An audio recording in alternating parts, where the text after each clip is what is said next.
welcome to Battletech, not Oath of Venom Steel, Solaris Nights,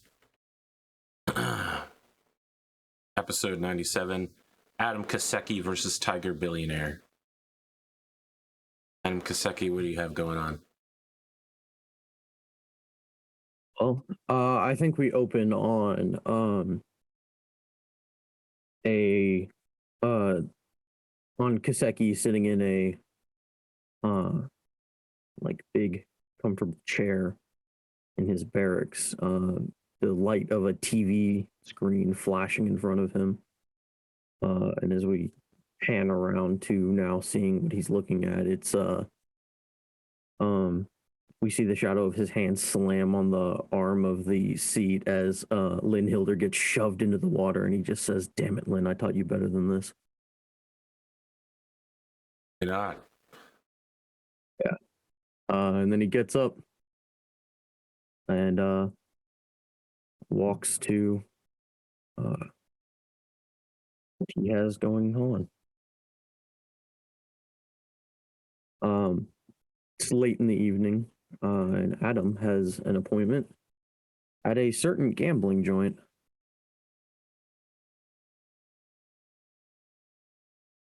Downtown. Yeah? Yep. I mean, you tell me more. I don't know anything about this plotline. Yeah. Adam is heading to the gambling den to meet the Investors Challenge. Oh, right. Okay. Roll 2d6 plus insight. And Adam shows up, in a like long like black Neo style like trench coat, except it's like black and white digital camo.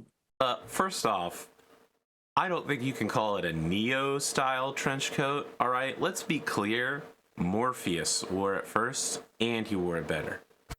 But please continue. Is Morpheus the first person in that movie you see with a trench coat? He's the one who gives it to Neo. Start with that. And yes, I believe he is. We could all just go rewatch The Matrix, but it doesn't matter because all of them got their fashion sense from Morpheus, the guy who assembled the team. Right? Man, what a good movie. You think you can be better than the best? That's impossible. Well, I mean, my plan is to be the best. Like no one ever was. Yeah, you can't be better than Morpheus. Literally impossible. Isn't the entire plot of that movie about how Neo's better than Morpheus? No, it's about how Neo is Jesus. Yeah, and in order to be Jesus, he has to be better than Morpheus. He spends the whole movie learning he's not better than Morpheus. Yeah, and until about 3/4 of the movie through when he just is better than Morpheus. That's questionable. Yeah. Right. Matrix plot lines aside. Make your roll. Yep. We'll see how good of a gambler Adam is.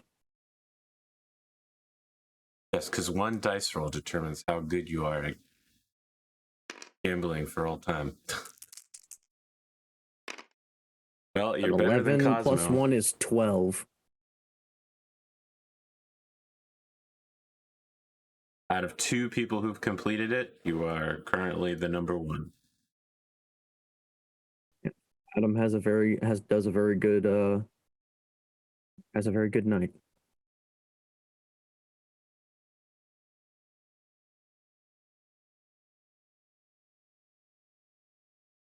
Yeah, he'll spend his evening at the gambling den, mixing with the high life people. Gets to the high roller table, does that old sort of thing.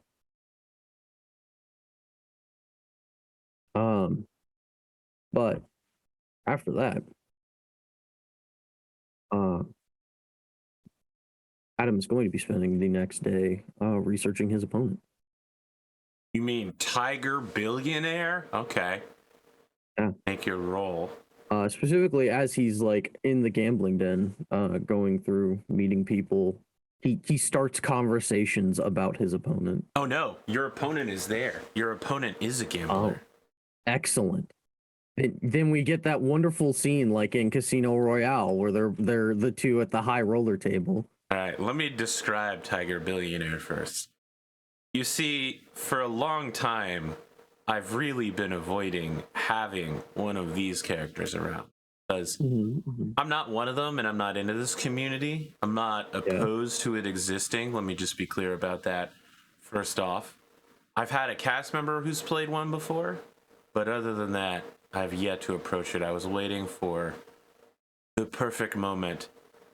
The person you see seated across from you, almost hidden behind an enormous pile of chips, is a Canopian man who is clearly both genetically engineered and biomechanically engineered to be a tiger. Cat boys. It is a man with a tiger's face and tiger ears. Now, a lot of that fur is very real. Some of the ear mechanics are clearly biomechanical. There's like some servos going in there to help them twitch and such.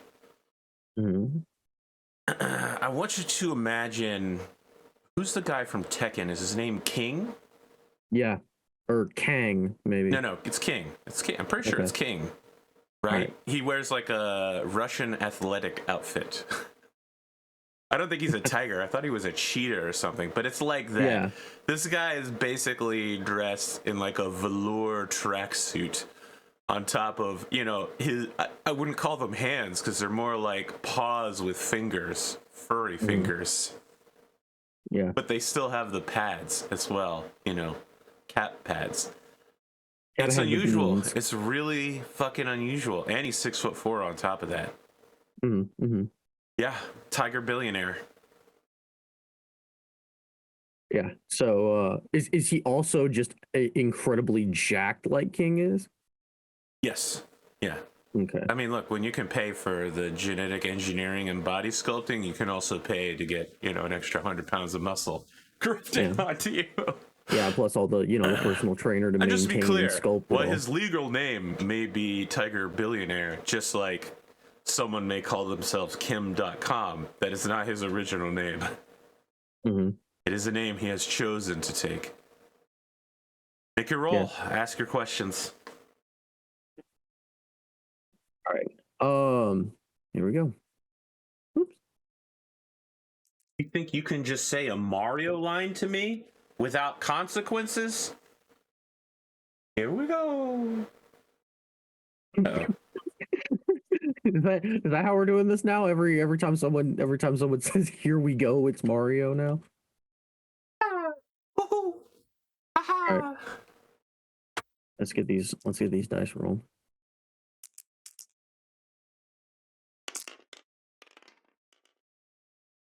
That is a fail. 6 + 1 is 7. All right, you get 2 questions. I do. I also get a stress. As per the almighty rules. That's my favorite. I'm at 3 stress. We're close. I'm wide open, AP. Have someone take a shot at me again. I'll have to shoot somebody and gain 2 stress again. But I will. I would like to know his favorite battle mech.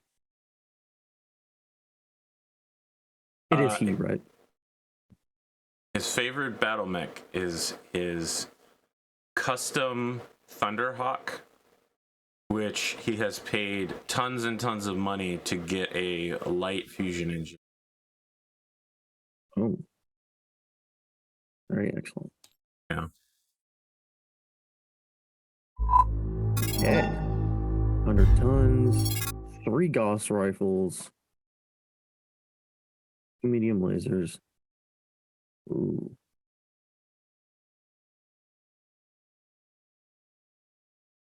Okay. Second question. The second question is if he has any notable SPAs. Sniper. Or, you know, as he calls it, the eye Of the tiger. Yeah. Mm-hmm. Mm-hmm. A special move. Long range. Gauss rifle shots. Mm-hmm. Oh. Oh. Do I bring the avatar then? Malagania might actually have to wait. Because I think the Golem might has a most significantly better matchup against this guy.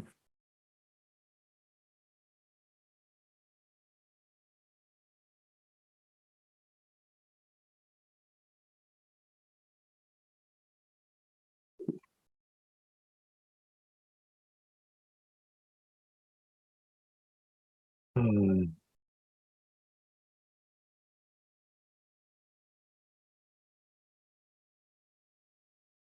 Oh, that is interesting. Yeah, I think as Adam's sitting across the card table from him, you know, like he's looking, looking, not even really looking at his cards, just staring at the guy, trying to get a read on him. And All right. I don't know how much poker you play. a fair amount. All right.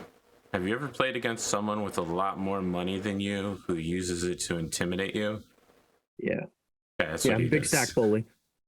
Yeah. So when you're like, all right, 50,000, he's like, okay, 2 million. Mhm. Well, yeah, I think Adam calls him just one time. Uh when he thinks he knows he got some. And with a 12, it seems like Adam Hey, probably does okay. whoa, that 12 is not for beating Tiger Billionaire. That 12 is towards winning an arbitrary prize set by the community. Mm-hmm. I think if the Tiger you was think you here could for just the roll against Tiger? Listen, if you want to win 2 million C-bills from Tiger Billionaire, that's fine. You can win those 2 million C-bills. That's nothing to him. Mm-hmm. Tiger Billionaire, man.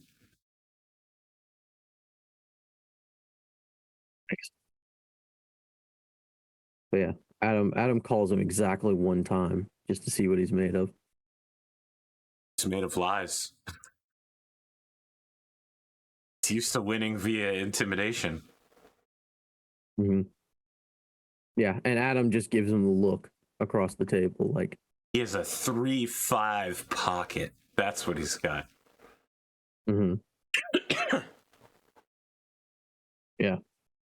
And Adam doesn't beat him with anything impressive. It's dead ass like a pair of nines.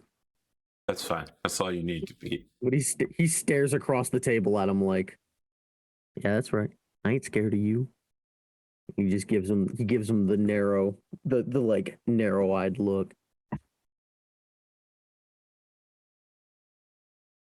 Okay. What else you got going on? Nothing until after my match. I think that's all I had Interesting. before the battle. Wow, today is Michael Stackpole's birthday? That's crazy. That guy wrote a lot of the early Battletech stuff. I had a lot of Star Wars stuff, if I remember right. Oh yeah, quite a bit. Some of the extended universe things. Pretty sure everything he wrote's like non-canon now, though. I mean, he wrote during the time of what's now being called Legends. Yeah. He wrote I, Jedi, which is really the only Star Wars book you ever need to read. I guess he also wrote Rogue Squadron, so I don't know if you're into that. I like Rogue Squadron better. Like a really rogue squadron. They're like a squadron that went rogue. All right, you show up to your interview. My man is wearing that Jade Falcon drip once again. Mm-hmm. I mean, we are talking a giant headdress with a beak coming down, a cape made out of Jade Falcon feathers. Although, let's be clear, these are not real Jade Falcon feathers. These are synthetic replacements. It would be like if I showed up in a cape made of bald eagle feathers. Obviously, they aren't real bald eagle feathers. That would be illegal. Mm-hmm. He's got on like a pseudo cooling vest. He's got like a Jade Falcon Mech Warriors cooling suit. So like the clan full body outfit. But his fingers are covered in giant ass rings. Huge rocks in them. Now, not like a dozen or 2 dozen diamonds. Each one is just like a fucking finger-sized ruby or emerald or garnet. Yeah, a big like knuckle-sized Opal. Yeah. Doing what I can to make some references today. Adam sits down in like a significantly more like high fashioned up version of his like military uniform. So like he sits down, he's got the dress slacks and everything, but he's wearing like a sleeveless like undershirt that like shows off his like shoulder muscle definition, and then is wearing his like dress jacket like a cape hanging off of his shoulders. Just draped over his shoulders with his... Because otherwise, this would be a serious problem with someone's military. Yeah. There would be an MP out here dragging you back to the base. Yeah, well, this is the kind of thing that like Adam didn't do before he came back to Solaris. Adam is going for soldier of fortune chic. Yeah, I get it. Yeah. Have you seen some of the Battletech, like, this is what mercenaries look like?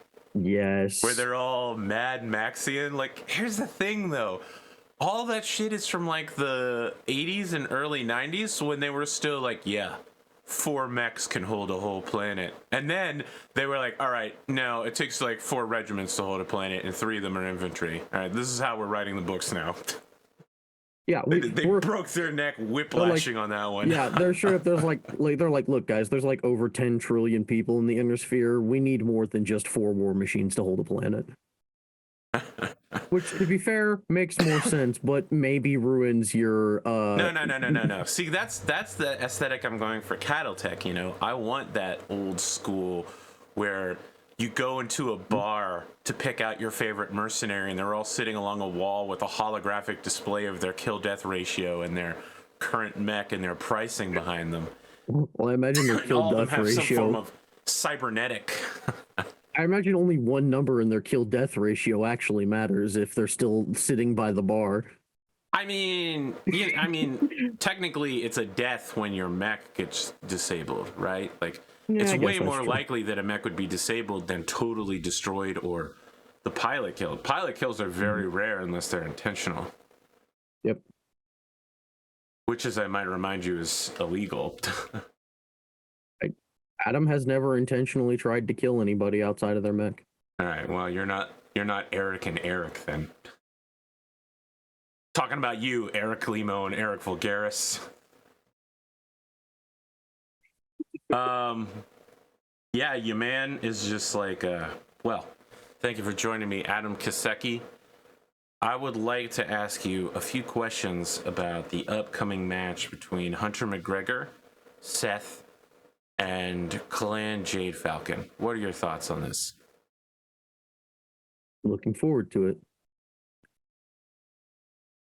It's going to be, I imagine, a very explosive battle. I think the fans will have a lot to like. Who do you expect will walk away from this match? Based on past performances and just my general feel for the 4 pilots involved, the Jade Falcon pilots seem to be competent, as most clan pilots are, but Seth and Hunter I know personally, and his battlefield experience against the clans on that front will hopefully lend him an amount of practical knowledge that I think perhaps the clan pilots may lack. And, well, frankly, I've watched Seth beat Saya Jade Falcon now, what is it, at least twice? And the way I understand it, that's not the first time that he's taken her to the edge. I would say that that track record likely speaks to itself.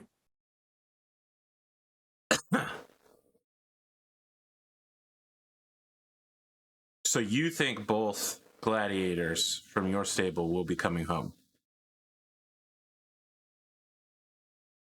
Well, barring something highly illegal happening, yes. Okay. Now, with this particular match, there is a lot of exterior emotion involved. I would be shocked, but I would not be utterly unprepared for something untoward occurring. I do not think it will, and I doubt it'll be from our side if it does. But you never know. Your with these sorts thoughts of on things. Hunter melting down his Highlander? Do you think that that stunt was to intentionally upset the Jade Falcons?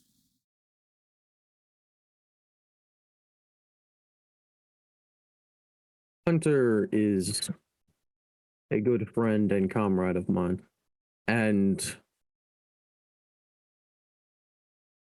despite his many finer points, I find that to be rather wasteful stunt. But I believe Hunter did it for the same reason that Hunter does many things. He is a man of strong statements. He is a very honest man. With Hunter McGregor, you know exactly where he stands because he is going to tell you in no uncertain terms and as loudly as he is possible, or as he is capable of telling you. Wow. Out of character. I can't tell whether you're insulting him or not. That's something I have always appreciated about him. It does, however, mean that he is prone to grand gestures that occasionally can be quite inflammatory. Let's talking about grand gestures. I understand that you and your opponent met very briefly last night for a single round of cards. Yes. You feel like you got a measure of your opponent? I did. I have taken the measure of the man and I have found him wanting, which is why I'm going to beat him today.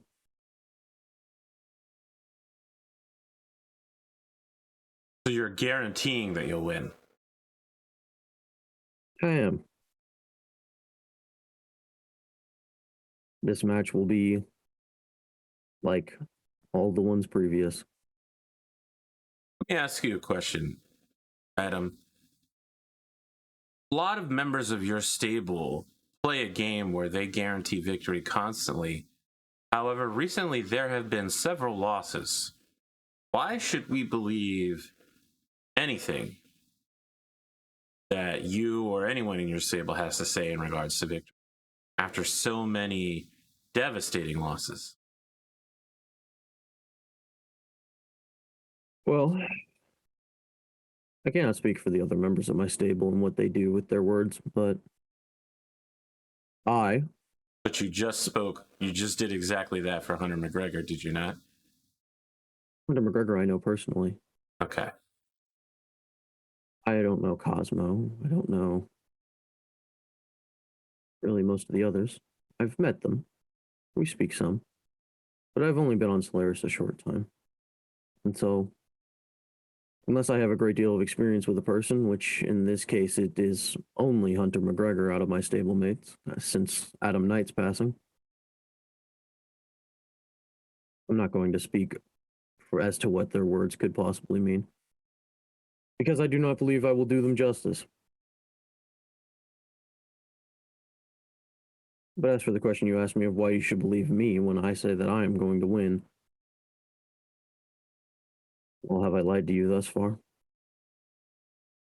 Suppose not. And today I'm going to unveil a new test platform. Perhaps it will be my undoing, you know, if it ain't broke, don't fix it. But I think that through the generosity of investors like Rackety and Gamble,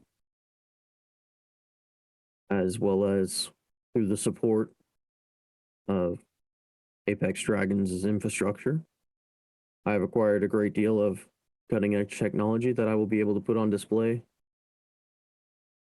tomorrow during my match, and will be able to continue to put on display. I will do my utmost to keep that machine running, because I think that the combat data that's going to come out of it is going to be a very valuable thing for the Undersphere.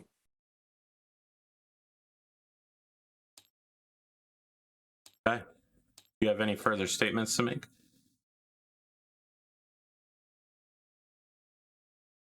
I do not, William. I plan to do most of my talking in the ring. Lord, I'm saying that, not him. I ain't got no Canopus die here, so I'm gonna pick the biggest periphery losers I know. Free Wrestlehag Republic.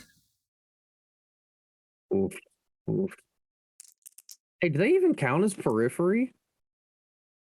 They do once they become an armed camp for Comstar. No, technically they're not periphery, but we don't got no periphery dice here, you know? Do the clans count as periphery? You got the Circinius Federation. They're periphery. You're right. We did very briefly have a mech warrior from them. Mm-hmm, mm-hmm. 8, 9, sorry.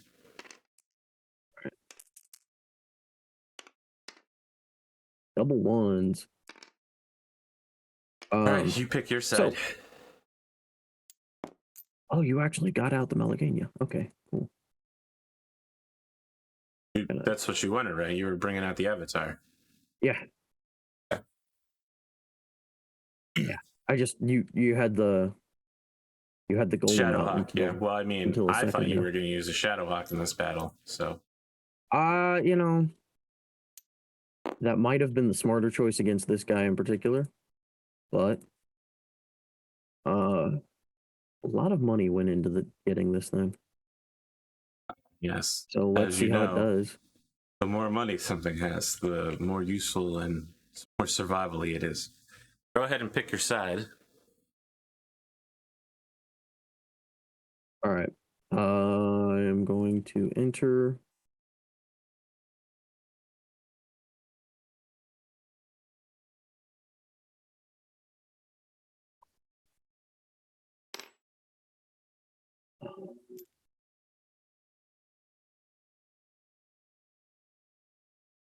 I'll enter from over here.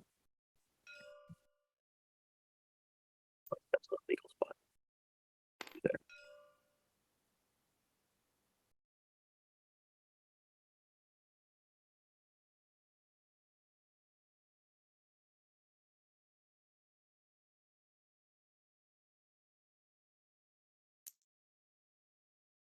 This is the first time I've ever lost a deployment roll on this map.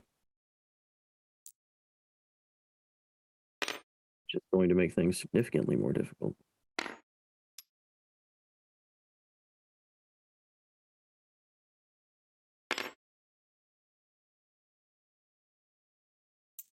Right.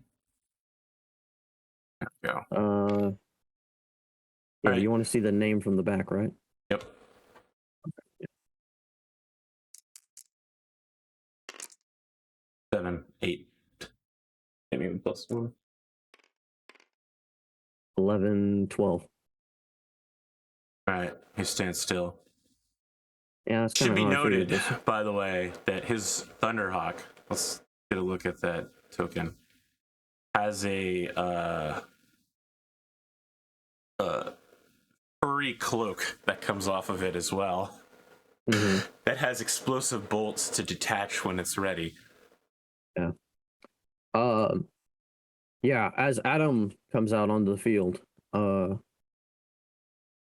unveils the Malagania, the mech is like a very dark gray with like red and imperial purple trim running through it. And it's all like very like floral in a few places. Like there's a bunch of like Spanish roses around the cockpit on one side. And as the like, it's got a scene across the chest of like rose petals blowing in the wind. And as it comes out, it's just got these three big cannons mounted to it, as well as a bunch of lasers. That many lasers. Oh, just two. But they're special lasers. You know, I'm pretty sure that Spoon called your ass out on this because you altered the hardwired medium lasers on the avatar frame. Specifically, I did. This is it's the Malagania has a custom base frame that I can share with you. But this is actually the M2. I've got 3 different variants that are all within omnipod of each other. Sure. But yeah. I mean, again, though, the avatar yes has the avatar has a lasers. quirk. Yeah, it's got a quirk for a stabilized center torso for 2 weapons, up to 7 damage each, or 1 weapon up to 14 damage. I don't know what that means, but it just means that any weapon in the center torso has -1 to hit if it's within those parameters. okay, but that's not what I'm talking about. When you look at the avatar's description, it says that okay, I'm not gonna have this. I'm not gonna argue. Let's just do this. I stand with Spoon. All right, I stand with Spoon. That's where I'm at. Mm-hmm. Filing sacred inner sphere designs. It's basically just a clan mech wearing an inner sphere mask over it, like one of those Reddit memes. Mm-hmm. Mm-hmm. Yep. All right. 1, 2, 3, 4, 5.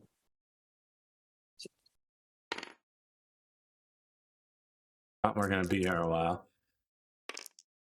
6 initiative. 6 initiative. Well, actually, I forgot to add my +1. Oh, okay. So never mind. Go first.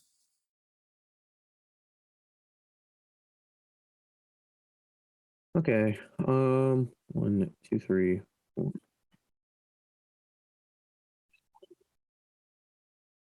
2, 3, 4, 5, 8, 9, 10. I can make that, I believe.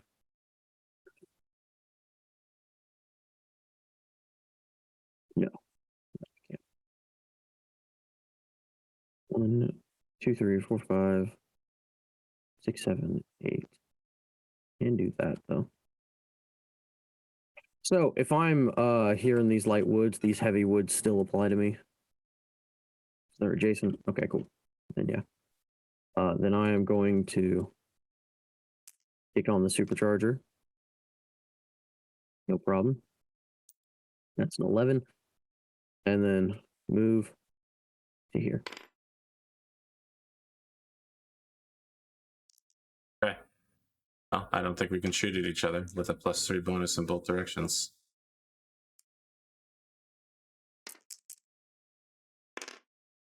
And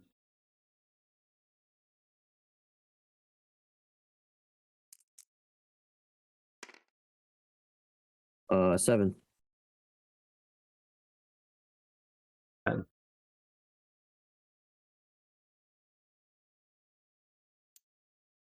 One, 2, 3.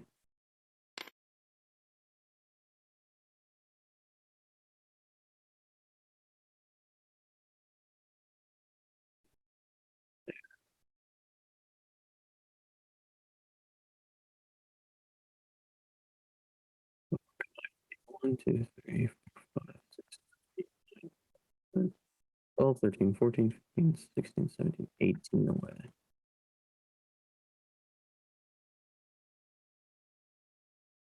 Yeah, I'm gonna stop there. Moving to the heavy woods.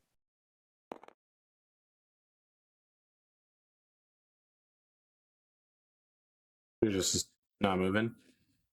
No, I move. I move forward one one. forward. All right. He also does nothing.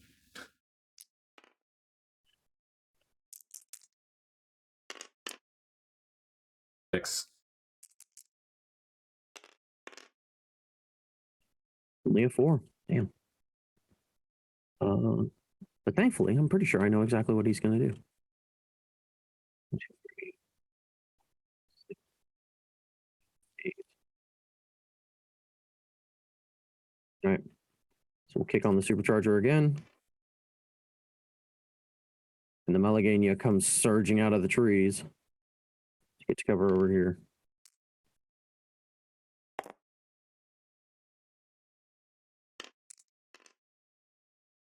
We're 1, 2, 3, 4, 5, 6, 7, 8, 9, 10, 11, 12, 13 hexes. Okay. He doesn't move. I kind of figured.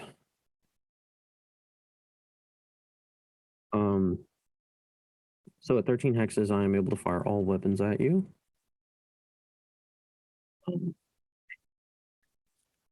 Just busting out my handy dandy calculator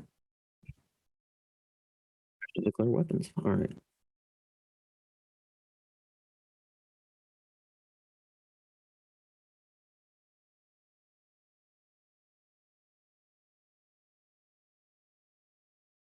All right. I will alpha strike.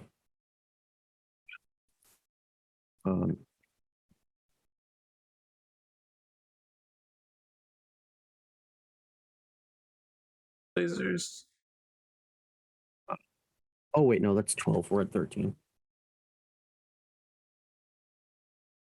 So just barely can't hit you with the pulse lasers. So never mind. Just my 3 main guns. An ER PPC and 2 autocannons.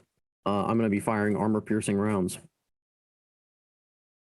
Thank you, investors. You can only fire... No, you can't do that. You can only fire armor piercing rounds from regular autocannons. These are regular autocannons. And autocannons. They're designed specifically only to be used with unimproved regular... They're specifically the regular autocannons. They're just the clan version of the regular autocannon. We checked about this earlier. Solely to be used in a standard autocannon. Yes, these are a standard autocannon. They're able to load these rounds.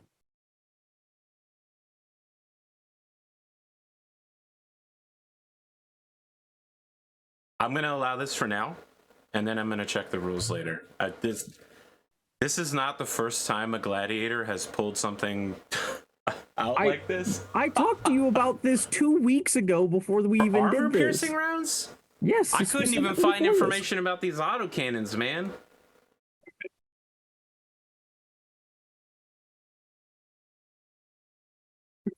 Well, I'll rebuild this next week then with the regular Intersphere ones, since these are.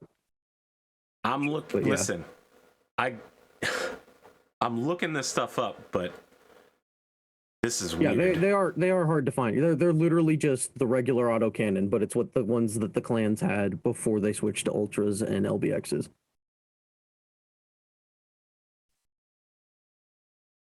But yeah, go ahead.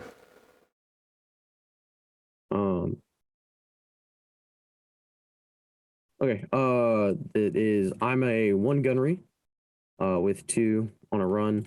That's 3. This is medium range for the ERPPC, long range for the other ones. So that's 7s. So this is 6s and 8s due to your cover. So ERPPC, 15 damage left leg.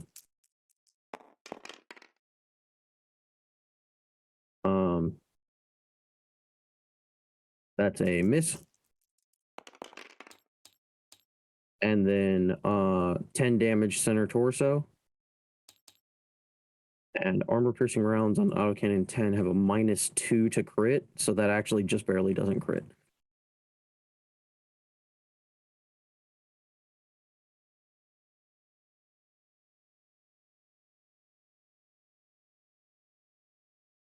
No criticals today, unfortunately. Okay. And now time to eat a whole bunch of Gauss rifle shots.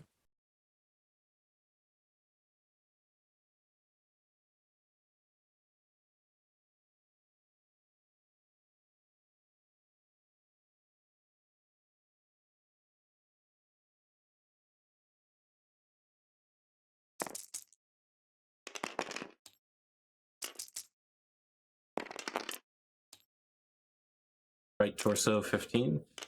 Okay. Junk. I like that. I'm a fan of that. All right.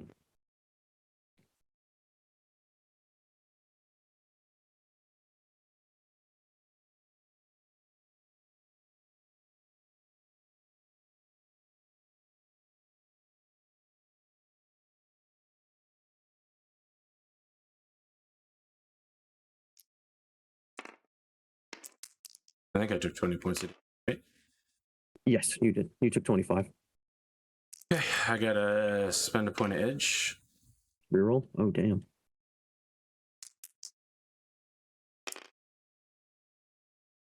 Seven initiative.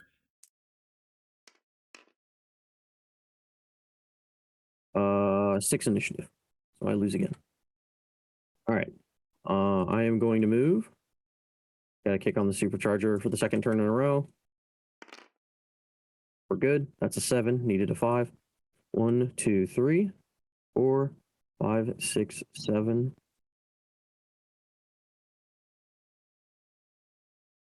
8. Move here.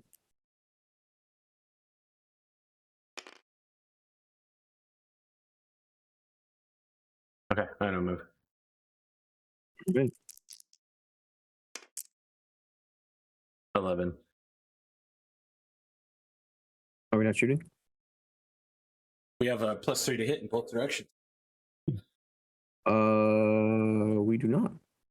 Well, we don't have 3 between us, do we? Because the only one that count, because you're above me, the only one that should count is the one right in front of me. And the one that I'm standing in. Oh, maybe That's that a means I can +3 shoot. total, but there's no 3 between us. Oh, all right. Well, I guess we're shooting then. I'll hold my 11 initiative. Yeah. Go ahead. Take your shots. So I'm going to now also, I'm now going to actually properly alpha strike. So that is ERPPC, 2 autocannons, and 2 medium pulse lasers. The ERPPC, I'm a 1, ran, makes it 3, 2 for the heavy woods and 1 for the light woods. Makes it a 6. And then we are at 1, 2, 3, 4, 5, 6, 7 hexes, which I believe is short range for this. So that hits on 6. The autocannons hit on 8s. And the medium pulse lasers hit on 5s. Because medium range, then -2 for pulse and -1 for center torso targeting stabilizers. So ERPPC on 6. The hit, that is 15 damage to the right arm. First autocannon misses. Second autocannon misses.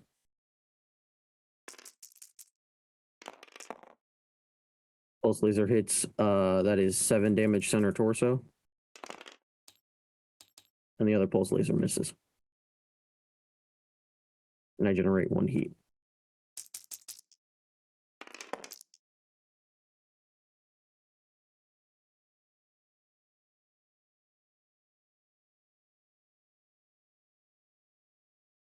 Short ranged. Center torso for 15. Ouch. Right arm for 15. That's a miss. Okay. So we're both making piloting checks.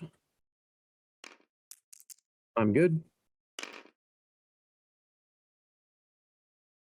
Okay. I have. And 10. So I still lose. Could win anytime you wanted to. I could, but there's actually no real benefit to that because I know what you're going to do every single move. You think you can predict the moves of Tiger Billionaire, the turret?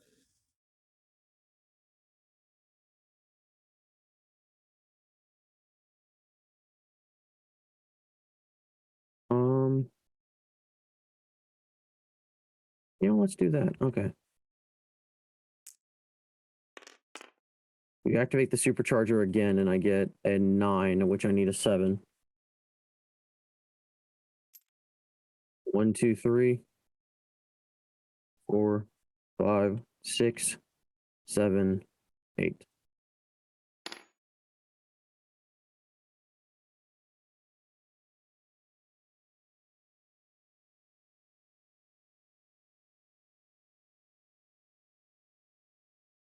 There we are. Your movement die? Oh, yeah. Undie. Yeah, that's it.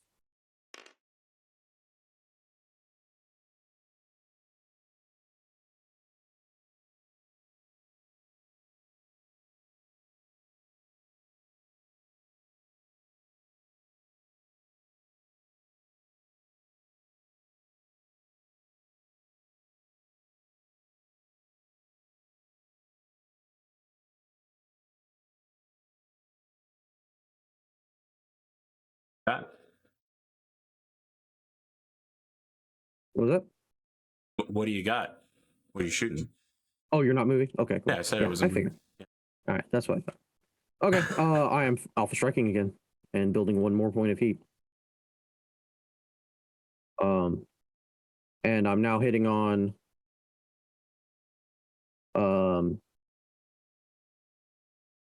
1, 2 for my run is 3. His light woods makes it 4.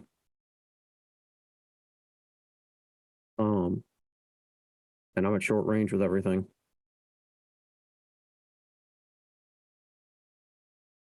Here we go. ERPPC. 15 damage left torso.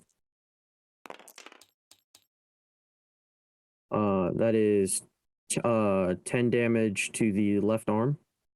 No crit. You have -2 on the crit for armor piercing. 10 damage left torso, no crit.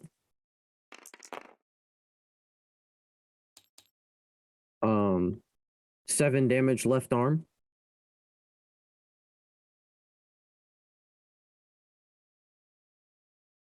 And then that doesn't go internal. And then last medium pulse laser, 7 damage center torso.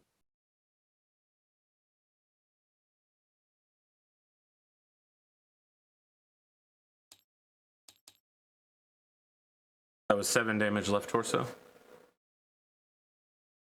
And then 7 damage center torso. Oh, center torso. Okay. Better for me. Technically not, but. All right, I am alpha striking.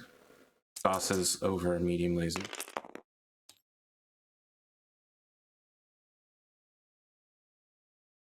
Ooh, that might actually miss me. That's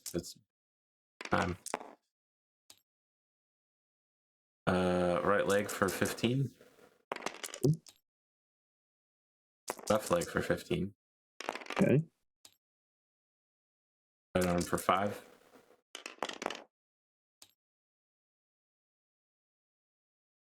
All right.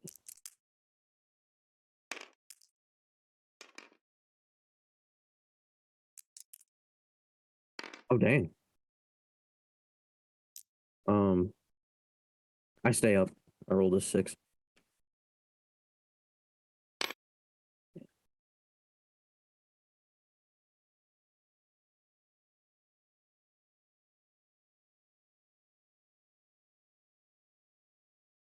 He's going to take the hit on his rear armor.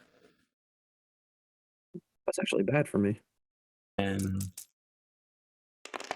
damage in 2 5-point groups, so 5 to rear left torso. Dang.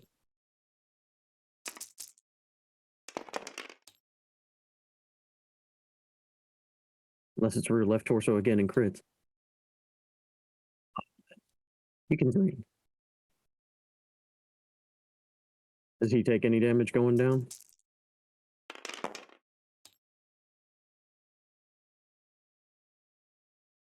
No, not this time, Satan. All right. Satan. Oh, that's a little harsh. Heard that before? Not this time, Satan? Yeah. Okay, initiative is 5. Mine is 8. Commit to a run to stand up. Okay. Does stand Are up. you facing? You're facing away from me now, aren't you? Correct. Oh yeah. Okay. Never mind. Sorry. Fell to his rear.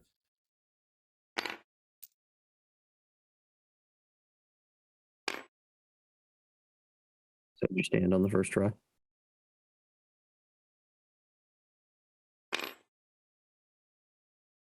Oh, is he gonna come down?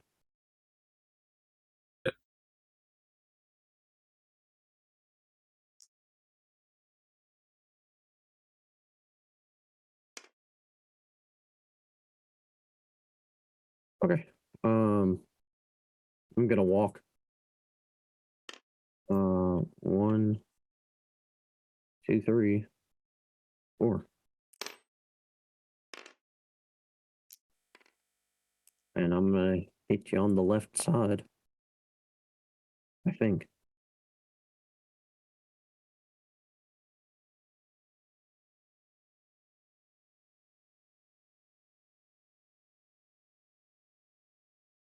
What do you think?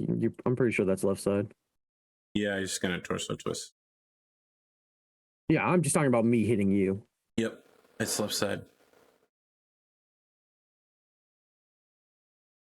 Right, cool. And then I'm gonna alpha strike and generate no heat.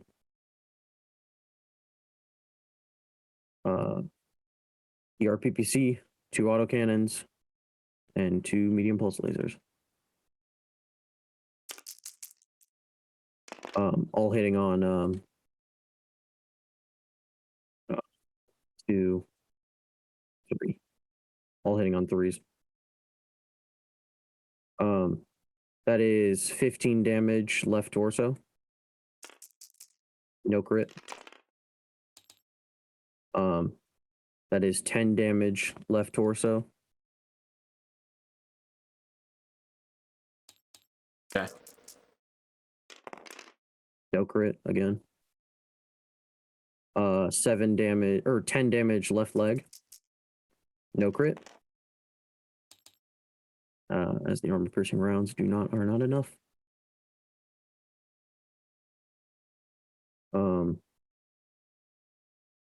That is. Oh, wait, I'm sorry. It's not 10 damage left leg, it's 10 damage right torso. Because we're in a different arc. Okay. This is 7 damage left arm.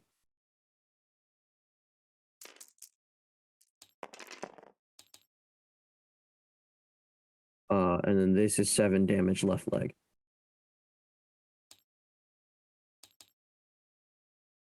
Okay.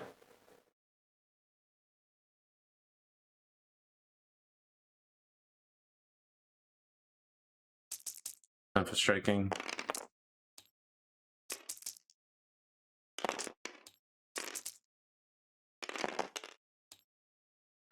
15 damage left leg.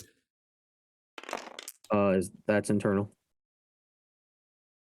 And 9 on the critical. 5 center torso. Okay. For keenest die over here for the critical. Oh, it's just a 2. Leg actuator. Yep. So I'll have to make a piloting check for that. 2 piloting check setup plus. Pass the first one. Pass the second one. 5 damage right torso. Okay.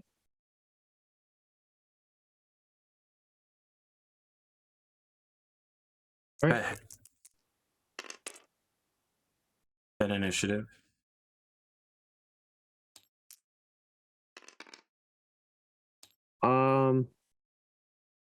That is an 8 initiative. I'm going to choose to win this time.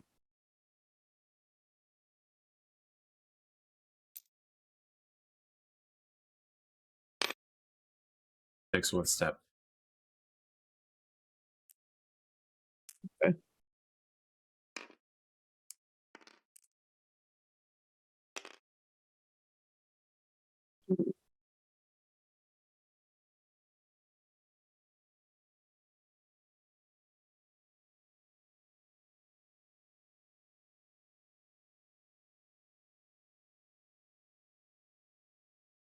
I'm just gonna stand.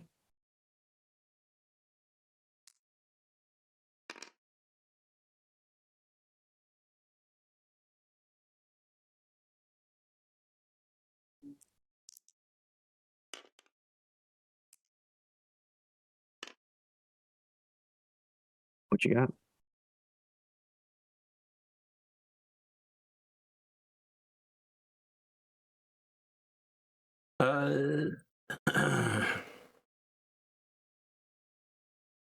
Great question. Standing still.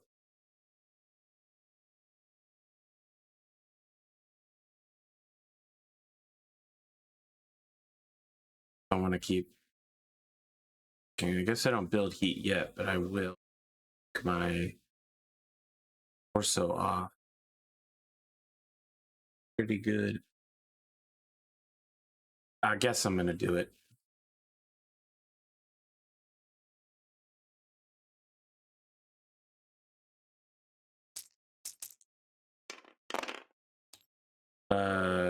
Left arm for 15. Okay. Center torso 15. Right torso 15. Right leg 5. Right torso is internal. Critical. There was not a critical. It was a 5. Center torso 5. That's actually internal. Oh no, that's 6-1. Gyro. Okay.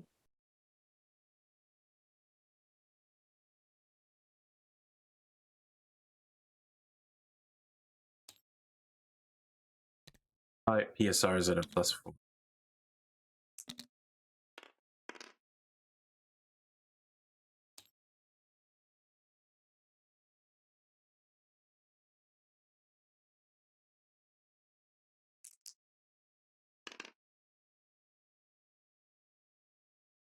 It's an uneven.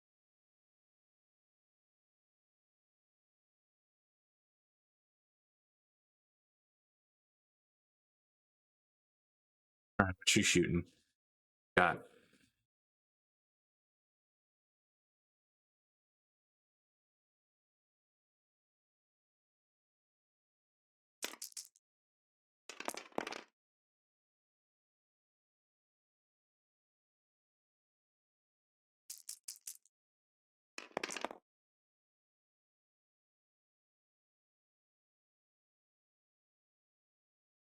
Are you muted? Is that why I haven't heard you say anything, even though these dice are falling?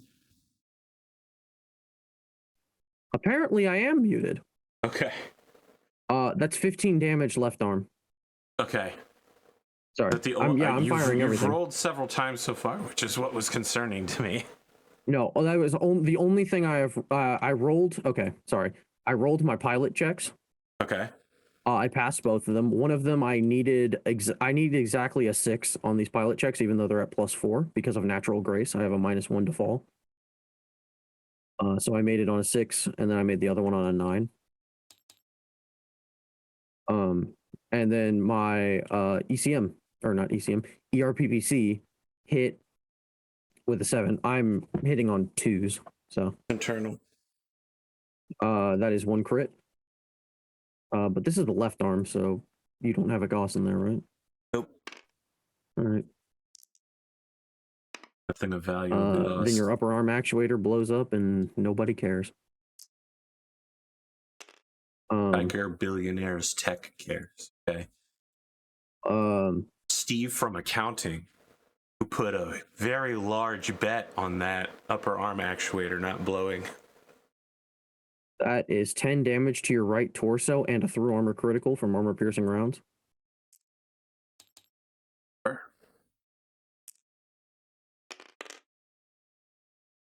6-3 is the Gauss rifle.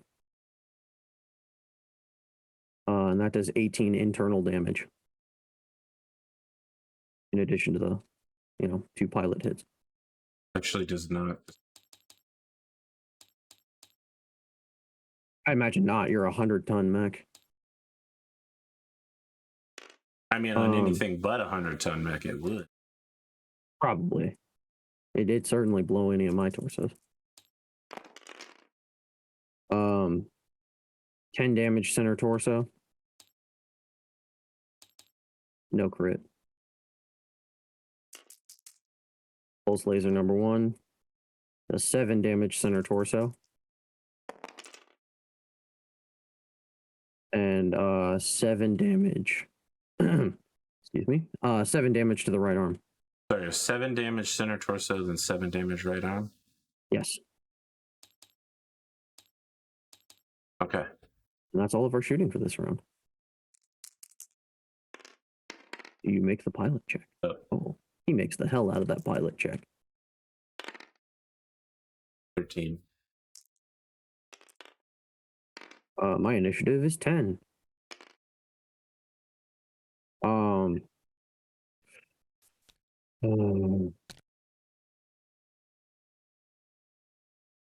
I Didn't get those engines though.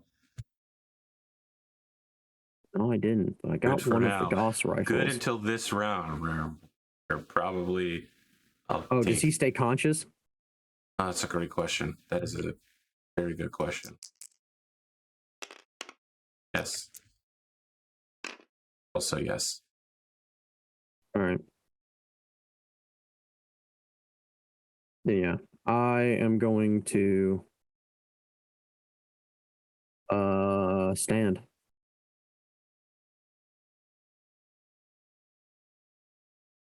Adam just locks all the weapons on. Also stand.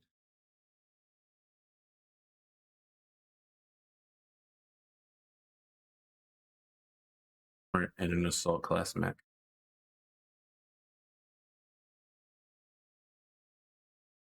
All right. Here we go.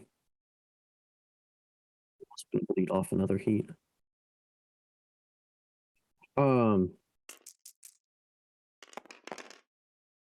15 damage to the left torso. And that does have a critical. I don't matter. Torso only had 3 left. But I do think I have to need to check roll for the critical. Well, and do I check on the crit against the Gauss rifle because it's an ammo explosion risk? Yeah, you're checking. Okay. And then I've also got and then I've got a crit that transfers to the center torso because I'm pretty sure I go internal there. Yes. Okay. That's an 11, so that's 2 crits. Okay. Is it possible for me to not crit? Yes, because you didn't hit the engines. I'm just marching the mark. Okay, 1-6 is the Gauss rifle. That's 18 And internal then damage roll as for well. the center torso crit. 2-6 is a gyro. Could have been worse.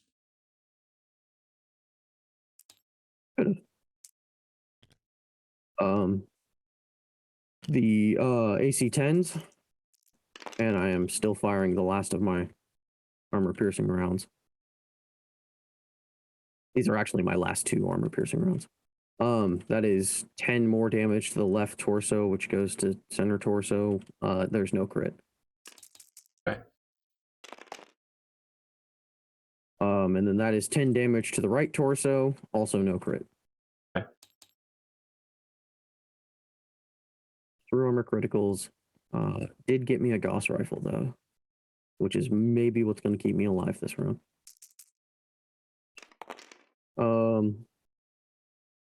7 damage left torso, so that just goes down to center, and that's another internal, or that's another crit.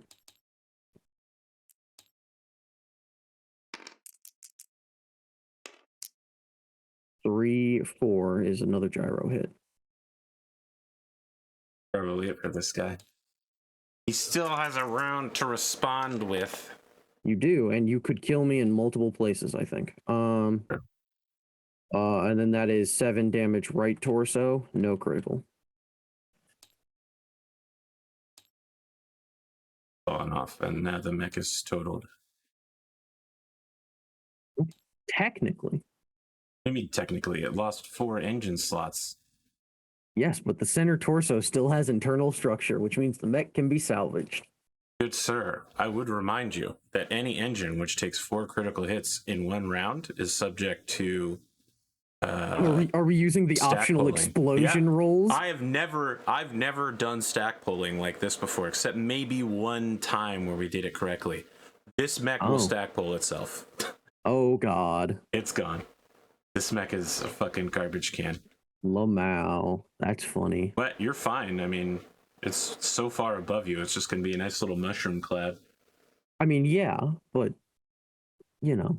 It's a question of reprisals here. That means that this dude is probably gonna die. Well, he spent his edge, so yes, he will die. Oh boy. Well, see if he takes Adam with him. So actually, I still have my edge, so I'm probably at least gonna live through this. Gauss rifles and both. Left torso. Love to see it. Yep, 15. Wait, does that hit? Yes. Okay, good. Yeah. I suppose I probably should have double checked that with the pilot hits that still hit me. Yeah, because he's only got 2 pilot hits right now. Yes. Left arm. That's also, that is internal. But it'll matter. 2-1. I did hit the shoulder. Incredible. I didn't have a very high chance of hitting anything. Medium laser. Oh yeah, I just realized that my arms have literally nothing in them in this mech.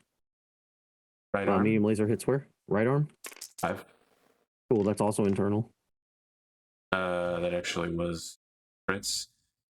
Okay. Would you like to kill a double heatsink and make me build a heat? Yes, we'll see. I'm just gonna roll 1 die. How about that? Whoa, wait.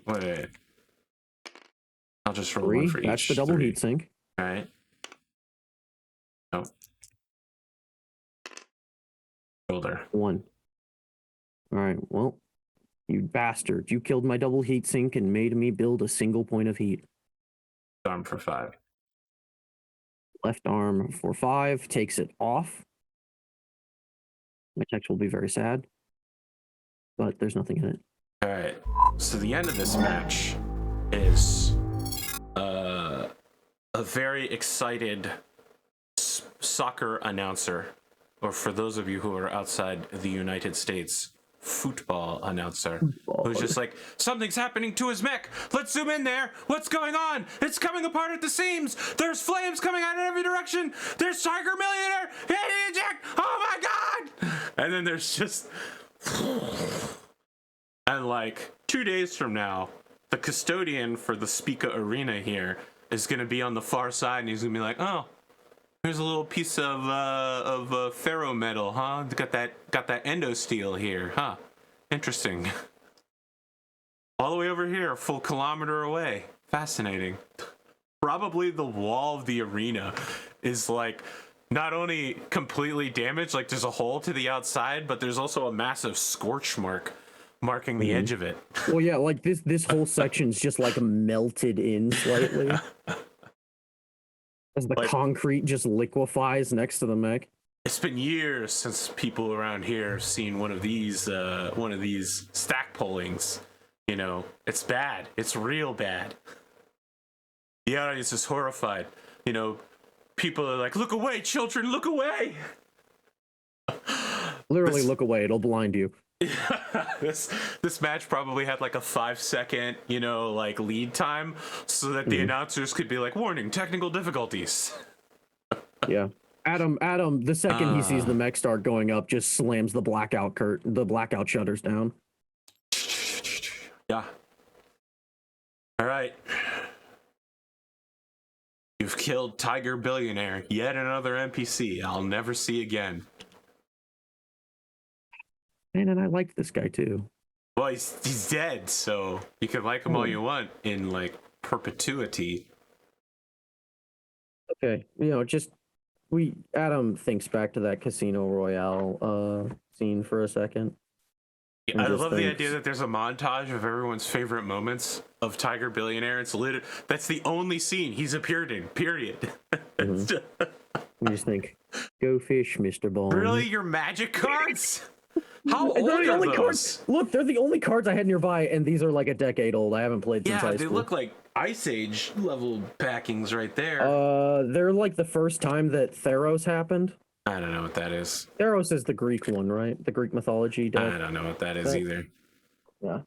You don't know what Greek mythology is? Well, I guess I know what Greek mythology is. I didn't know there was a magic card deck for that. There was a magic. Yeah, there was an entire set when I was in high school. That was the Slivers and Caboose. That's where we need to be. That was slightly before my time.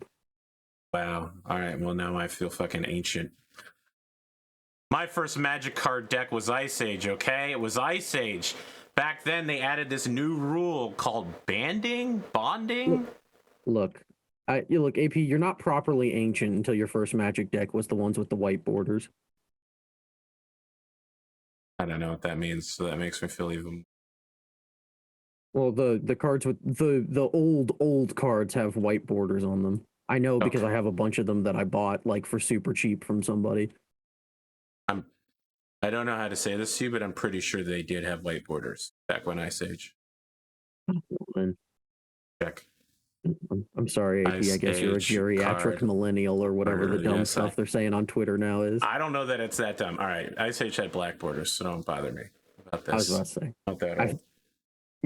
Yeah. 1995, okay? Back then, Ice Age was happening, kids. It was deluxe. It was the premium. Pokemon hadn't happened yet, okay? Yep. And wouldn't for like 5 more years, probably. I hadn't happened yet. StarCraft was out, but not Brood War, I think. Brood War was 97, right? Yeah. Brood War and I'm pretty sure, are the same age. Jesus. All right. Either in place here. Do you want to go to your post-interview? Yes. Adam will go. There's a lot of tech people there that are like weeping openly, having just watched a man die.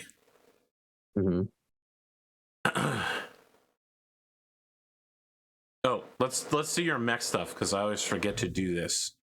Yeah. You get guarantee victory. All right, there's too many mechs. There's actually more mechs than we have spots to put mechs on the sheet anymore. Yeah. The spreadsheet won't go any wider. All right.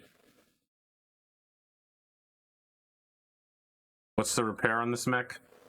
This mech custom is clan. This mech is custom and it is a mixed tech machine, so I think it counts as clan. It's clan. Yeah. Listen, this clan, this machine is so clan that the only thing interfere about it is the frame.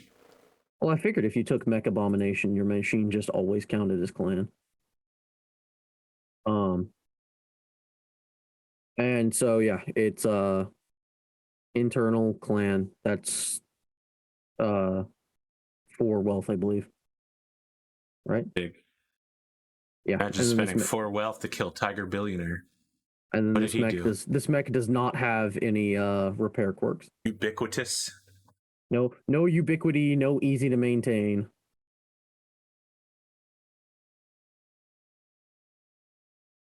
William is still in the same outfit, but he doesn't have the headdress anymore, or the rings.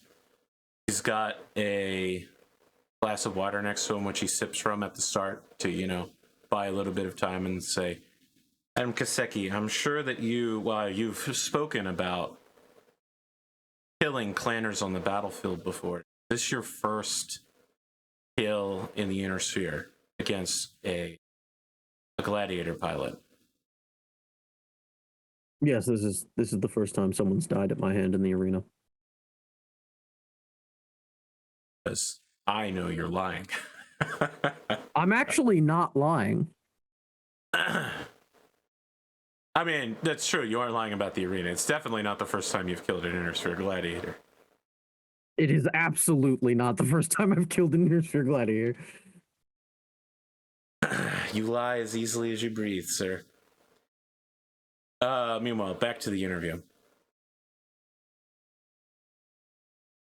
What happened out there?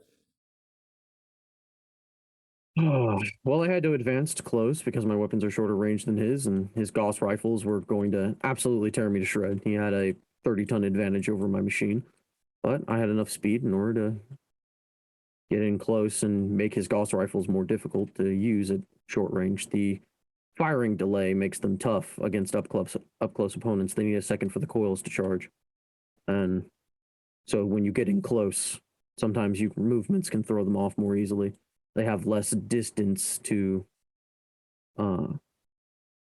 basically the further away you are, the less your small movements matter. And Gauss rifles are much more effective.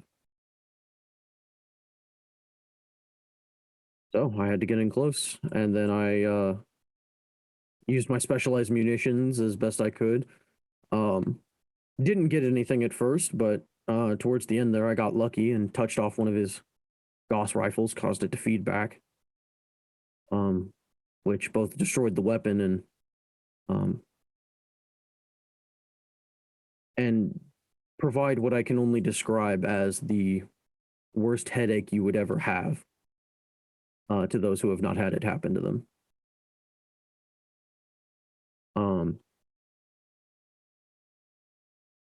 After that, we just stood there in place and blasted each other at close range. I didn't have enough speed on this machine to get anywhere advantageous, so I just dug in and hoped that my shots went in better places than his. So this match was very different from a normal match of yours. Yes, this is the first time I've fought like this. Since the last time I would have fought like this was in the clan front when I was in a much heavier machine than the golem. Comfortable fighting this way? I think that fighting this way is something I am prepared to do. I don't think I would say I'm more comfortable with it. But it is something I am adept at. I think in general I do prefer a decent amount of speed, but sometimes there's just an amount of fire that you need to bring for a particular opponent. And I think this machine sort of bridges that gap.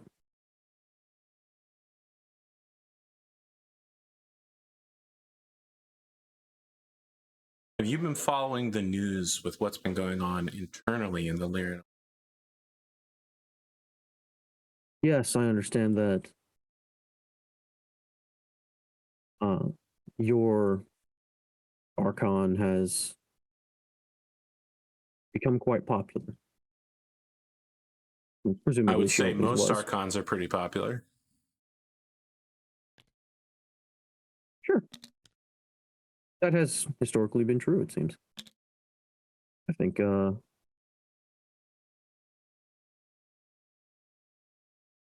that there's a lot of concerning energy in the air right now, though.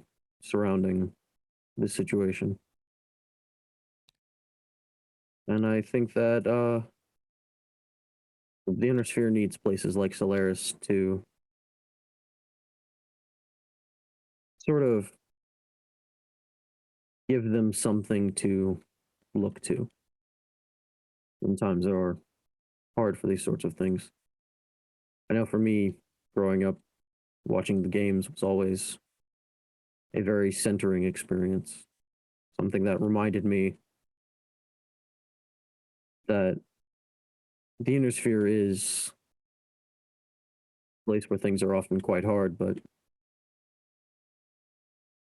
there is something magical about watching the best do what they do best that I think makes high energy times give people a moment to center themselves and think more fully about the current goings on.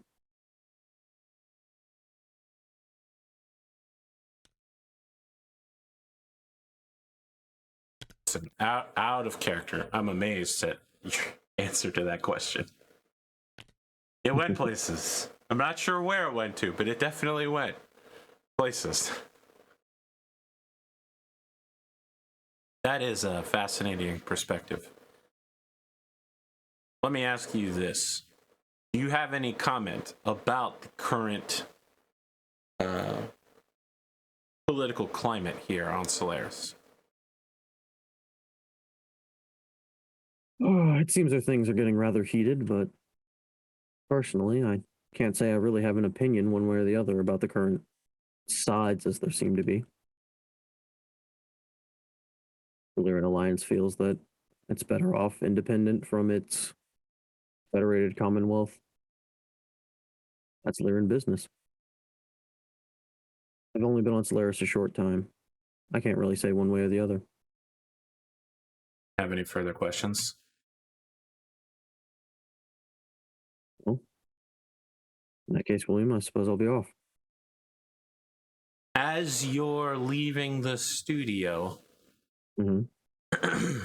just before you get in your car, you're approached by a messenger in like a tan uniform who's running towards you with like a capsule like this long. He's like, "Excuse me, are you Adam Kiseki?" That depends who's asking. The Alliance Hard Trip Parcel Just Service. give me the package. Okay. He smiles at the kid. It's from, FedEx of space. Yeah. Probably owned by Comstar now that I think about it. Yeah. He Adam, pushes whatever, or I guess they use physical money, kind of. They do. They have H-bills, house bills. Yeah. He just hands him whatever, Tip him. like a couple bucks in, like, oh, you're not going to go Tiger Billionaire style and just drop him a fat wad of hundreds? Adam tips him well, but something that's not, like, ridiculous. Like, he gives him, like, $20 or something equivalent. Yeah. All right. Inside is a bunch of flowers. It's a bouquet of Maya Soda's flowers. Adam checks for a note. The note says, "Forget me not."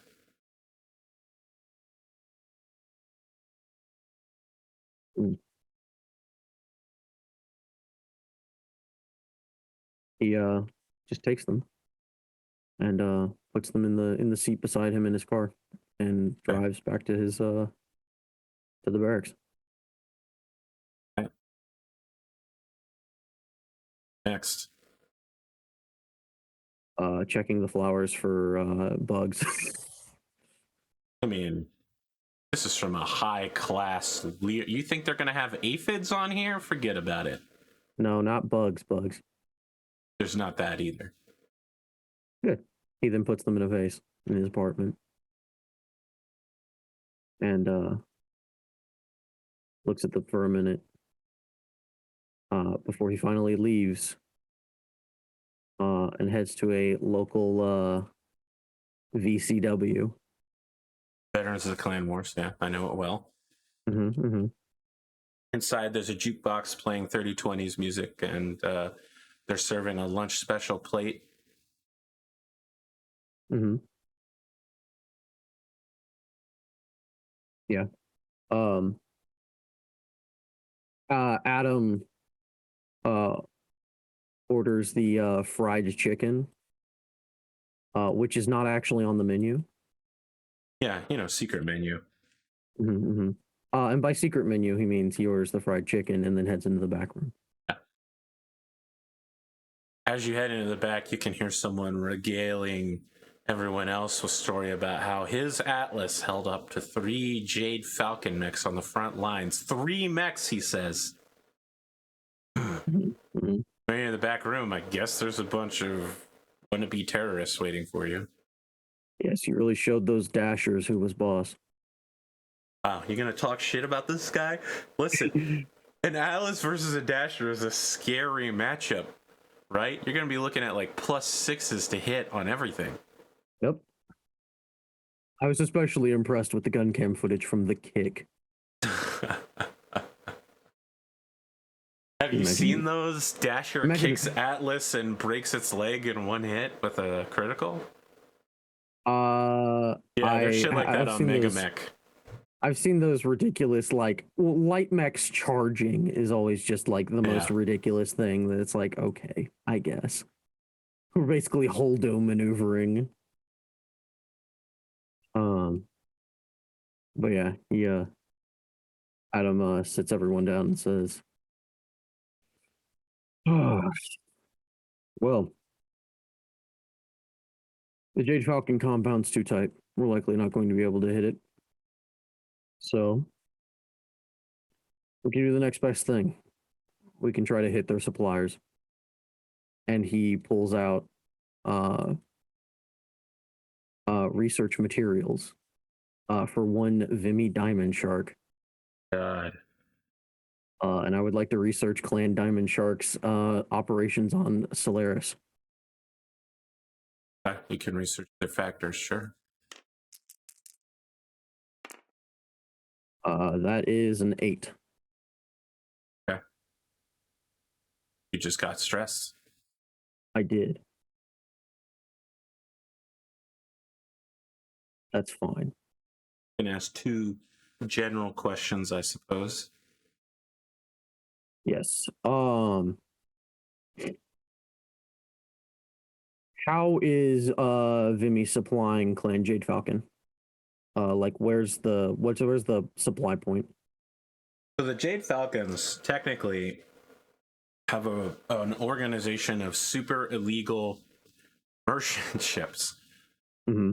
So the Jade Falcon merchants are basically second only to the Diamond Sharks. And what they do is they bring clan goods into the inner sphere, try to sneak their dropships down, and trade for like inner sphere toys and shit. Then they pick them up and leave. And they're backed by a lot of people in the inner sphere, private collectors who are willing to bribe spaceport security to look the other way for a couple hours, that sort of thing. Mm-hmm. That said, Jade Falcon merchants aren't making it this deep. So the Diamond Sharks have jump ships that are civilian jump ships and full merchant crews, merchant casts, so no military involved at all, which allows them to kind of bypass the Truce of Tukia to some extent. Because it's not an invasion, it's a trade. And because Solaris is a fully established trade embassy, the Diamond Sharks are literally just walking through the front door. Now, of course, they don't have access to the Comstar network or anything. They still have to pay, which, of course, the clans don't exactly have tons of C-bills sitting around. So mostly, they have to keep a track at home by setting up, like, messenger ships back into clan territory and then sending it home. That said, there's a shipment like once a month. Mm-hmm.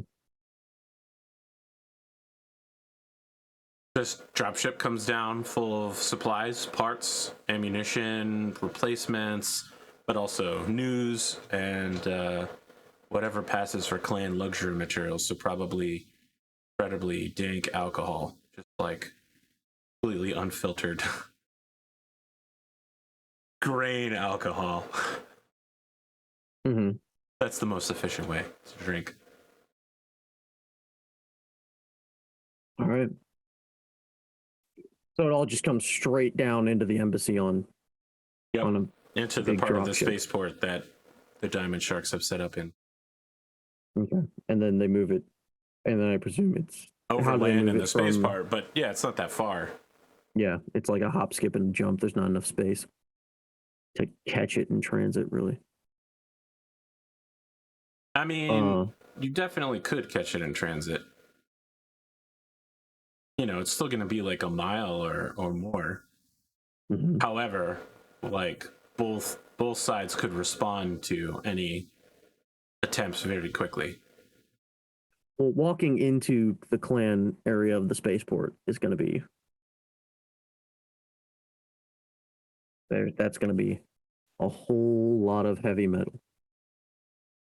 Yeah.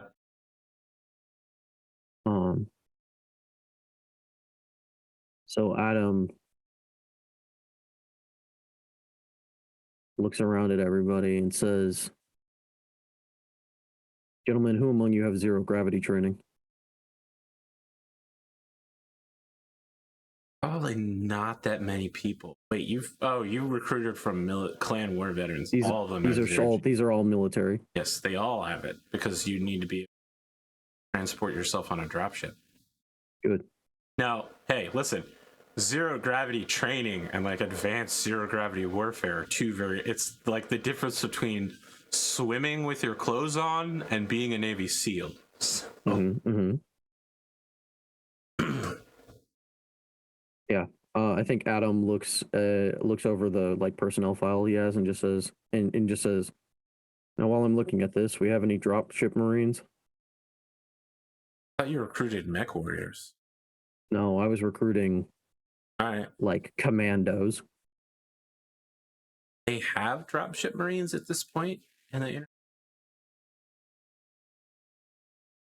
I mean, yeah, probably there's a guy, like one guy here who's a dropship Marine. But you realize, right, that means this is someone who's never seen military. Like, you know, they've never fought anyone ever. All right, Kowalski, get with Anders. Kowalski. All right, I'm writing that down.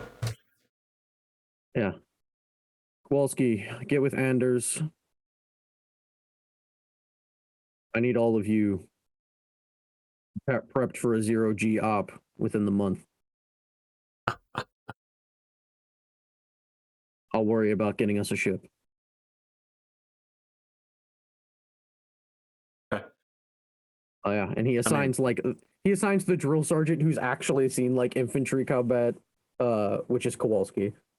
And then he puts Anders, who's the one guy with like dropship Marine like 0G combat training. And he's like, all right, get everybody prepped. Anders is clutching his shotgun with like rubber rounds that won't go through dropship walls and shit like that. He's probably got like a bandolier of breaching charges, some sort of really high tech like door jammer, you know what I mean, like electronic warfare stuff. But he's like, all right, man, I can do this. I've trained my whole life. I spent 12 years on the dropships, man. I'm ready. Good. Kowalski will make sure that your training's cross-referenced with some battlefield practicality, and everybody will hopefully be up to snuff in the next couple weeks. So what is the operation they're training for? They are training to assault a dropship. With two people? In space. No, not with two people. In space, and they're supposed to be training everybody else in 0G. Oh my god. You want to take a dropship with 12 people? Listen, you need to be like a Draconis elite strike team level. Wait. You want to take a clan dropship? Some of the merchant marines are going to be elementals, right? You're going to walk inside, they're just going to pick you up and slam you into a wall. Well, who said anything about walking inside, AP? Okay. All we have to do is blow the engines. Oh my god. What are you gonna take an SRM launcher into space and just a 0G float in an orbit, waiting for it to come past and just tag it on the way down? This is some galaxy breed. You listen. I'm gonna need a pretty good mission plan for this one. Okay. I'm busting out the Sarna specs for the Solaris star system. Oh my god. You're like, all right, I'm waiting for them to pull a gravity slingshot around the moon of Abel. We'll get them with the surface Sam. Adam is full on, like, goes back to his room and starts putting up his like red yarn board with some full ass Marco and Naros tier shit. Okay. I just want the audience at home to know that the Intersphere doesn't start doing warship battles for like another 2 years. So it's not until Bulldog. And at that point, like the people Bulldog is this year. Bulldog is 3059 to 3060. Bulldog starts in 3058. It's like late 3058. Let me double check. Is it? All right. Oh, whoops, hold on. But the point is, they don't really start doing combat. Yeah, no, you're right. You're right. It's May of 3059. Yeah. Yes. It's next year.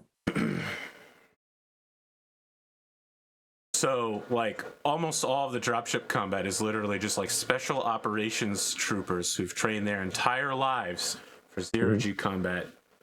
Like, 25 of them take like a 10-man ship. That's it.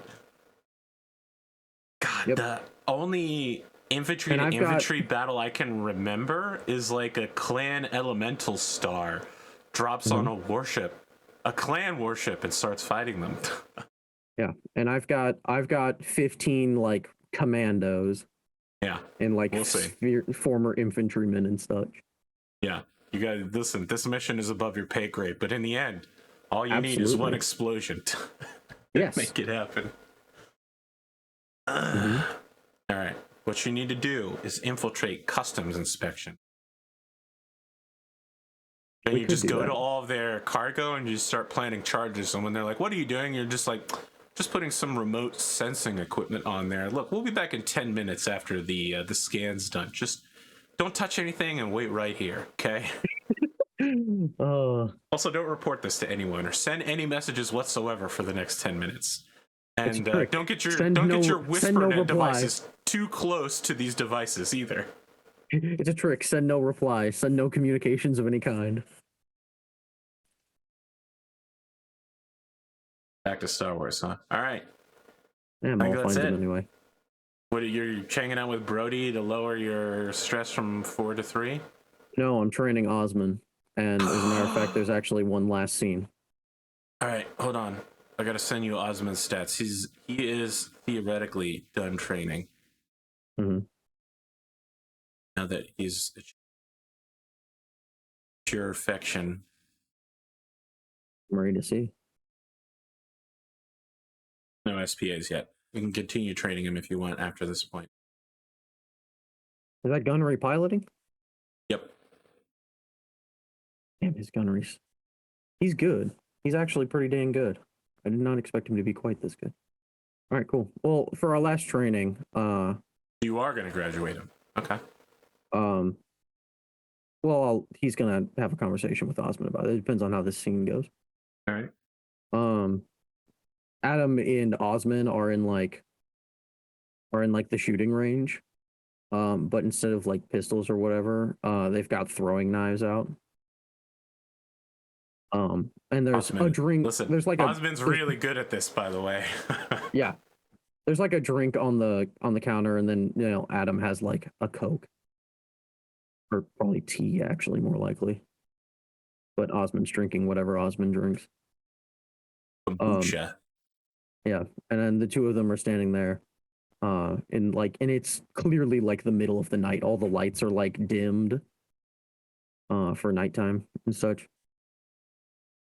And Adam just turns to Osman and says, "So are you serious about this? About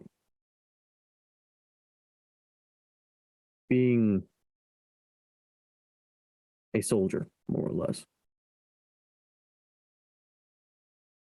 Being a killer?" Takes a sip of the kombucha. I don't just want to be a soldier. I want to rule this world. I want to be the very best, like no one ever was. Good. So, tell me what you know about piracy.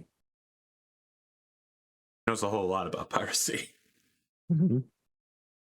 Where he comes from, it's not really called piracy. It's called an acquisitions operation, and it's a very normal military operation, which is carried out regularly. Mm-hmm. Are you looking for specifics? Because I mean, we've only got 20 minutes, but he'll tell you everything he knows about specifics. Yeah. It's like, you really want to outnumber them, you got to go quick. You have to take both the bridge and the engineering section. What if you just want to blow the ship out of the sky? That's not piracy. That's murder. Yes, it is. Okay. And denial of assets to the enemy. I mean, your enemy's assets are in your hands. They're in much better. Look, you can just blow up the ship. Again, that's not really piracy. I mean, all you have to do is fly another drop ship close to the ship and then just start shooting. Most people don't shoot back. They're too scared. Also, they're under attack. Really, you just want to hit the engine block. It's not really that defended. If you can, get up behind them, they have almost no way to retaliate, and you hit the most sensitive, most dangerous parts of their ship, they'll surrender immediately. Adam pulls a map out of his jacket pocket and unfurls it. We're not talking about just anybody, Osman. We're talking about the clans. Are you about to get him in on the Diamond Shark terrorism plot? Oh, yeah. Okay, make a roll. I think it's going to be plus corporate. I can't. That's true. All right. You threw me out. I didn't throw you out. I closed the program. I don't know that I want to reopen it. You know what? He will actually... I've got D6s on me. No.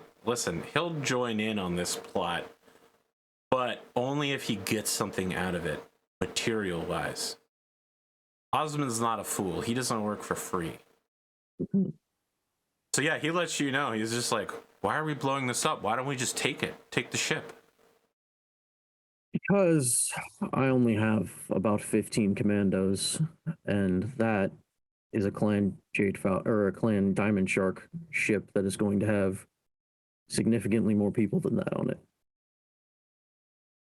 Check to see how many people are on a Union Sea. I actually don't think it's that much. It was 15. 1 for 1. Well, okay, then we're looking at even numbers with elementals on their side. That's true. There are definitely going to be elemental security officers.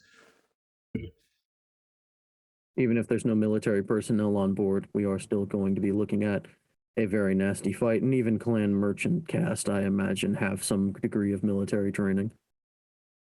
All right, let me run this by you then, boss.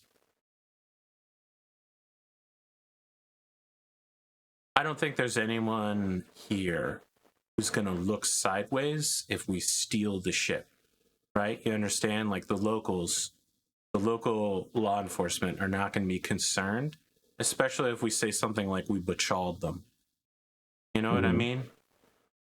So look, you might only have 15 guys now, but what if you put the word out for some unemployed mercenaries that they could take part of the haul from the ship? There's a plenty of former pirates here, Zare One-Eye's crew, Team Northern Mass, is still rolling around somewhere. Well, the question becomes then, Osman. The men I have, I know it can be trusted. I know that they're effective, and pretty much all of them are combat proven. Yeah, but you don't How need prepared that. Are you need bodies to put in front of you while your guys do their thing. Good. That's what I'm saying. Well, I just wanted to be sure that you understood what it was we would be hiring people to do.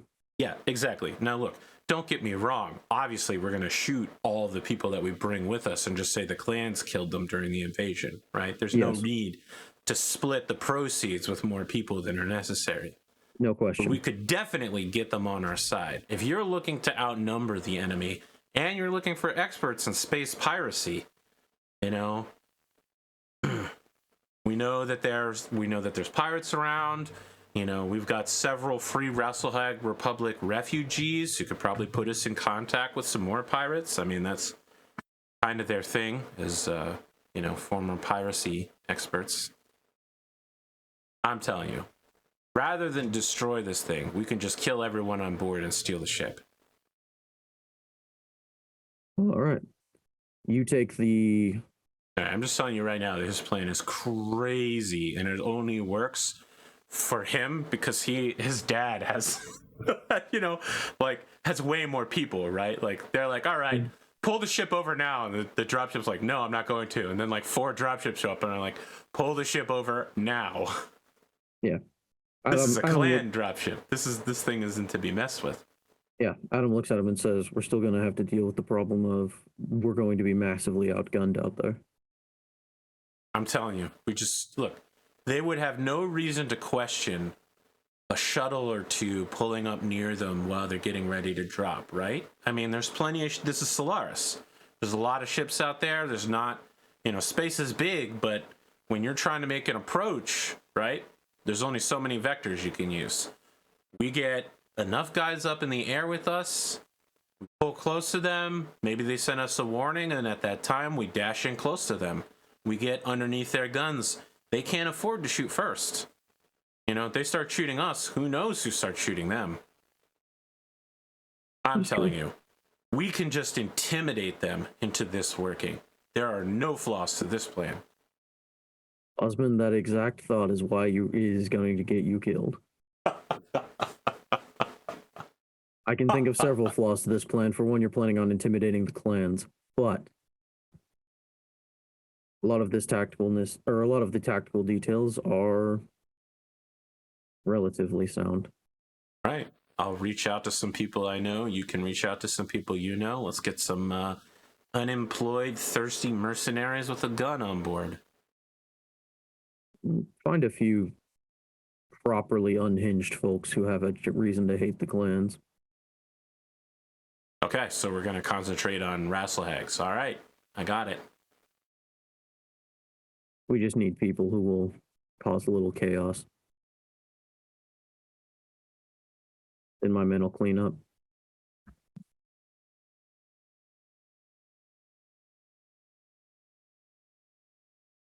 And Osman. Yep. Discretion is the better part of valor. Listen, when people list my top attributes, valor is among them. You've become a hell of a pilot, Osman. Don't get yourself killed.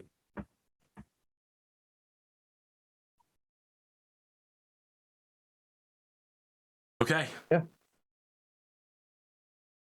Doesn't have a mech? Yeah, he has a Komodo. Yep. All right. So look, later that day, now that you've signed off on him being a full gladiator, he sends you a plan to use a lance of mechs to open the mech bay doors and invade the mech bay with mechs to help secure the most internal part of the ship. Mm-hmm.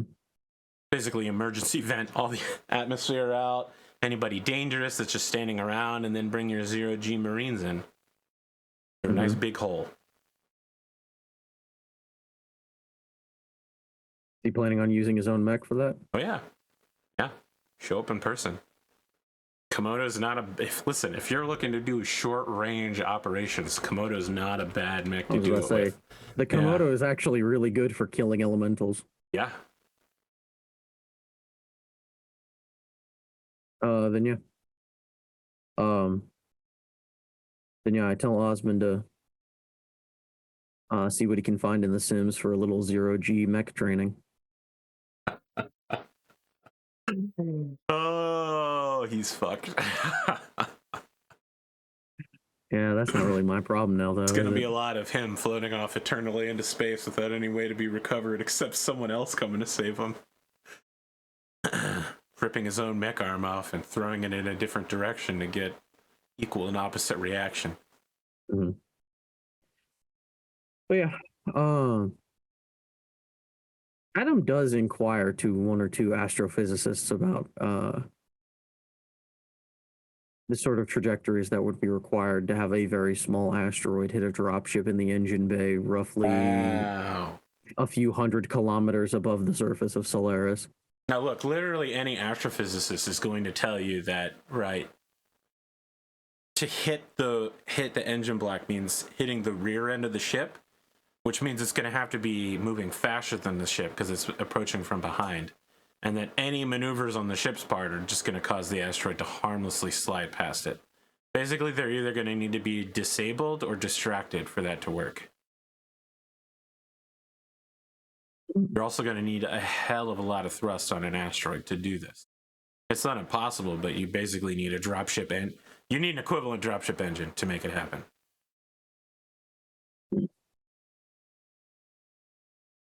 Even for a small asteroid, I thought you could accelerate a small amount of mass significantly faster with less force.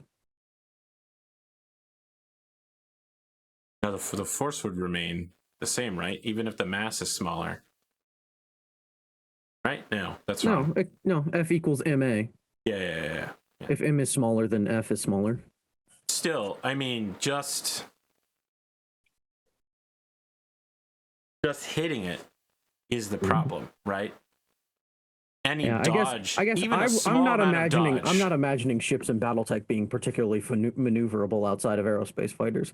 Sure, but literally any course change, a small amount would allow it to easily dodge something coming towards it. Mm-hmm. I do remember that there is a aerospace ship battle where a ship commits itself to a low atmosphere orbital bombardment, and it's just like, all right, let's build up speed and go in a straight line and then cut the engines. And then someone's like, hey, there's an object heading directly towards us and it hasn't moved for hours and it's been building kinetic energy for like days. And the captain's like, all right, we'll just dodge it. And they're like, well, we're in the low atmosphere, we're air braking right now, and we're super heavy, and okay, we don't have a ship anymore. Like, we just lost the whole... That's the only way that happens in BattleTech, right? Is if you're so committed to something you can't dodge. Yeah. Oh well. Oh, toss that plan. Sorry that you can't toss a small asteroid at a drop ship. Oh well. You're gonna have to do this the hard way. All right. You got anything else? No, that's actually it. All right, my phone's blowing up right now, but it always does whenever I start recording. All right. That's it. Have a good time zone. That's what I say now, right? Yeah, all right. Have a good time zone.